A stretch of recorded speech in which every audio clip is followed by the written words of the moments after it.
সাংবাদিক সম্মেলন আপনাদের মাধ্যমে আমরা কিছু বক্তব্য রাজ্যবাসীর উদ্দেশ্যে সবাই উদ্দেশ্যে তুলে ধরতে চাইছি। সেটা আপনারা লক্ষ্য করছেন, গত কিছুদিন ধরে বিভিন্ন রাজনৈতিক দল, বিশেষ করে আমরামহল আন্দোলনকে যারা সহ্য করতে পারে না,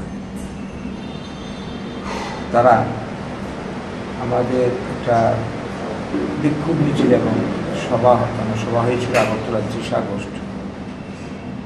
এখানে বিভিন্ন বক্তা বিভিন্ন স্লোগানদাতা বক্তব্য রেখেছে। আমরামহলের আন্দোলন বক্তব্য যে নতুন নয়, আমরা স্বাধীনতার পর থেকে দেশভাগের বলি হয়ে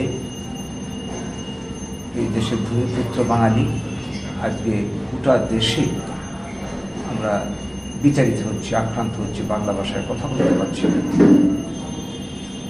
এই অবস্থায় সারা দেশ জুড়ে বাঙালির অস্তিত্ব অধিকার নিয়ে আন্দোলন চলছে। আর আমাদের আন্দোলনটা ত্রিপুরাতে 78 সালে শুরু হয়েছে, পশ্চিমবঙ্গে শুরু হয়েছিল 67 সালে।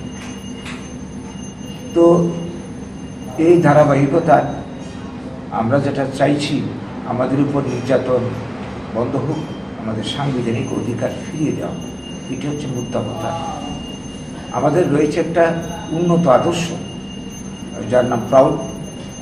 এই প্রাউড আদর্শকে বাস্তবায়ন আমাদের লক্ষ্য, যার মধ্য দিয়ে শুধু বাঙালি নয়, সমস্ত মানুষের কল্যাণ হবে।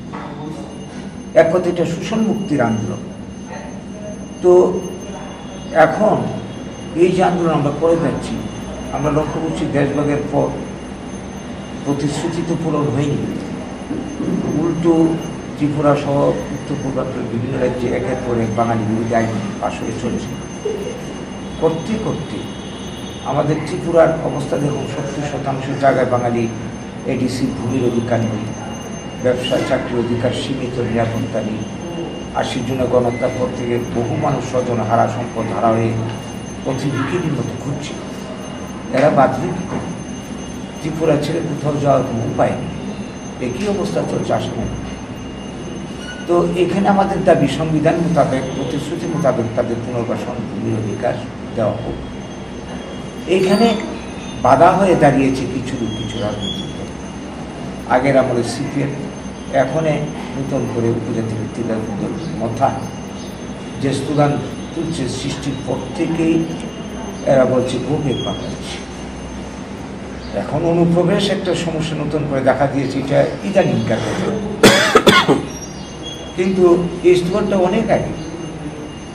তো এই প্রেক্ষিতে সেই দিনের আমাদের মিটিংয়ে সারা ত্রিপুরা এবং ত্রিপুরার বাইরেও কিছু লোক উপস্থিত ছিল। তাদের মধ্যে কে একজন ত্রিপুরার মালিককে বলে স্লোগান দিয়েছে, এইটুকুই। এর আগে পিছিয়ে এই ধরনের স্লোগান আমাদের এখানে কোনোদিন হয়। এইটাকে কেন্দ্র করে পরবর্তী সময় আমরা দেখলাম মথার লোকেরা, এমনকি ত্রিপুরা মথার সুপ্রিমো পর্যন্ত দিল্লি থেকে তিনি বলেছেন ত্রিপুরার মালিক, আগরতলার মালিক, সব জায়গার মালিক তিনি, বাকিরা সব মালিক। তো এরপর থেকে আমরা দেখলাম কি তার দলের লোকেরা বিভিন্ন জায়গাতে বিশ্রাম থেকে শুরু করে অশ্রাব্য ভাষায় গালিগালাজ আমাদের লোকেদেরকে, আমাকে বিশেষ করে আমাদের নেতৃত্ব যারা আছে তাদেরকে গালিগালাজ করছে। তো এই জায়গায় উস্কানিমূলক কথাবার্তা বলছে এবং এই যে আজকে কালকে সংবাদপত্রে খবর আছে, তাদের লোকেদেরকে অ্যালার্ট করছে যাতে সাবধানে চলাফেরা করে, পুজোর সময় ঘর থেকে বের না হয়। এই ধরনের উস্কানিমূলক কথাবার্তা মানে বাঙালি বিদ্বেষী করে তুলছে ক্রমশ। তো এই করে কোথাও কি আপনারা দেখেছেন 80 জনের গণহত্যার সময় বা তারপরে যত ঘটনা ত্রিপুরাতে ঘটেছে, বাঙালি রাগ বাড়িয়ে কোনো ঘটনায় যুক্ত হয়েছে, হিংসামূলক কাজ করেছে, মার খেয়েছে, কিন্তু কোনো প্রতিবাদ করিনি, প্রতিরোধ করিনি, উস্কানিমূলক বক্তব্য রাখিনি। এই জায়গায় এই সমস্ত কথার অর্থ কী? আমরা যেটা বুঝছি, আবার নতুন করে একটা ব্লু প্রিন্ট তৈরি করা হচ্ছে, আবার একটা 80 জনের গণহত্যার মতো পরিবেশ তৈরি করা হচ্ছে। এই বিষয়টা আমরা রাজ্য সরকারের গোচরে বারবার এনেছি, আজকেও আপনাদের মাধ্যমে আমরা রাজ্য সরকারের গোচরে আনছি। যে কোনো সময়ে যে কোনো একটা ঘটনা ঘটিয়ে এটার দায় চাপিয়ে দেবে বিভিন্ন জনের। যেমন আজকে আমাদের বিরুদ্ধে এই সমস্ত উল্টাপাল্টা কথাবার্তা বলছে, যার কোনো প্রমাণ নেই। একটা সুমোটো মামলাও হয়েছে, অথচ যারা এই ধরনের কথা বলছে, কত উস্কানিমূলক কথা আগের থেকে বলছে, তাদের বিরুদ্ধে গভর্নমেন্টের প্রশাসনের কি উদ্যোগ আমরা দেখতে পাচ্ছি। তো আমাদের বক্তব্য, সরকার থাকবে নিরপেক্ষ, সরকারের অংশীদারি হয়ে তারা যদি এই ধরনের কাজ করতে পারে, এটার দায়টা কিন্তু সরকারের উপর বর্তায়। এই প্রশ্নে আমাদের দাবি থাকবে এই রাজ্যের সরকারের কাছে আইন শৃঙ্খলার যাতে কোনো অবনতি না হয়। আমাদের তরফে কোনো দিন হয়নি, অতীতে হয়নি, এখনও হবে না, ভবিষ্যতে হবে না। আমরা শান্তিপ্রিয়, আমরা ত্রিপুরাতে জাতি উপজাতি সবাইকে নিয়ে সমান অধিকারের ভিত্তিতে বাঁচতে চাই।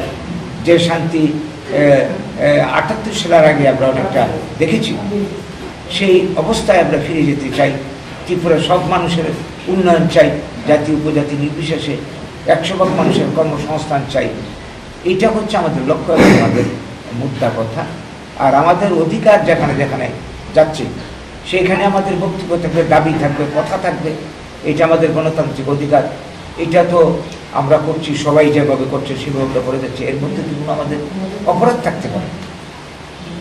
তো সেই থেকে আমাদের আবেদন এই রাজ্যের সুধী নাগরিকবৃন্দের কাছেও যে আপনারা ত্রিপুরার পরিস্থিতি মূল্যায়ন করে আমাদের অস্তিত্ব অধিকার যাতে রক্ষা হয়, ত্রিপুরাতে শান্তি যাতে বিরাজ থাকে, উভয় জাতিগোষ্ঠীর মধ্যে যাতে সম্পর্ক অটুট থাকে, তার জন্য সবাই ভূমিকা নেবেন।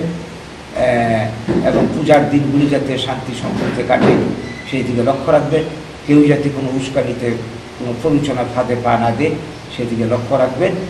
আমরা তো আমাদের মতো করে সব জায়গাতে শান্তির জন্যে বার্তা দিচ্ছি।